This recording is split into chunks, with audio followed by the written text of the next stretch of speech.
ভালোর জন্য সংগ্রাম করেছি, লড়াই করেছি এবং জয়ী হয়েছি।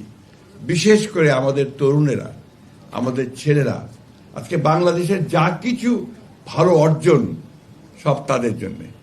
আপনারা দেখুন, সেই প্রথম থেকে, যদি আমি পুনরাবৃত্তি করতে চাই না, 52 ভাষা আন্দোলন থেকে শুরু করে একেবারে এই শেষ 24 জুলাই আগস্টের আন্দোলন পর্যন্ত প্রতিটিতেই কিন্তু সামনে ভ্যানগার্ডের যে ভূমিকা তা পালন করেছেন আমাদের ছেলেরা।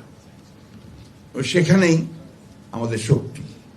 আর শক্তি আমাদের সেই মানুষগুলো, যে মানুষগুলোর কথা কিছুক্ষণ আগে রাশেদ তিতুমির বলে গেছেন, যেটা আজকাল আর কেউ আলোচনা করে না অনেকেই, ওয়েলফেয়ার ইকোনমিক্সের কথা, অর্থাৎ যাদের জন্য কথা বলা দরকার, সে আমাদের খেটে খাওয়া মানুষগুলো, কৃষক, শ্রমিক, মেহনতি মানুষ।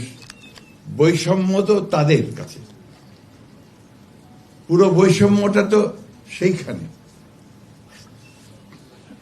সেই কথাগুলো কিন্তু আমরা অনেকেই বলছি না। তো আজকে এই মানুষগুলো কিন্তু দেখুন একেবারে হেসে হাসি মুখে সে কাজগুলো করে যাচ্ছে, তাদের বাংলাদেশকে তারা টেনে তুলে ধরছে। আমি কিছুদিন কাজ করার সুযোগ হয়েছিল আমার, যখন আমাদের বেগম খালেদা জিয়া প্রধানমন্ত্রী ছিলেন, তো কৃষি মন্ত্রণালয়ে কিছুদিন কাজ করার সুযোগ হয়েছিল। তখন মাঠে ঘাটে ঘোরার অনেক বেশি সুযোগ সৃষ্টি হয়েছিল। আমি দেখতাম যে আমাদের কৃষকেরা কাজ করছে, আর তার পাশে ব্লক সুপারভাইজার নামে একদল সরকারি কর্মকর্তা আছেন, যারা কৃষকদের সঙ্গে তাদেরকে সাহায্য করে কৃষি উন্নয়নের জন্য।